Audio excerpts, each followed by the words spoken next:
nga pala guys sa mga bashi supporters at aking followers.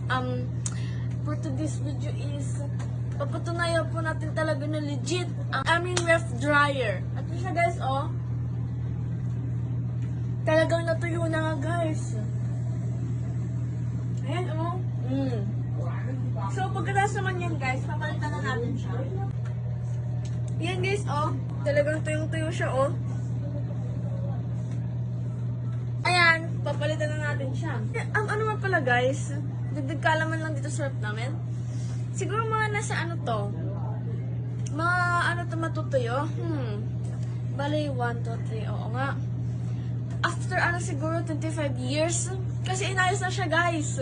Di ba nun sabi ko last time ko, 10 years, inayos na siya, so naging 25 years na yung pag-aantay natin guys. So ayan. Di ba guys, ang ganda? Talagang nararamdaman ko yung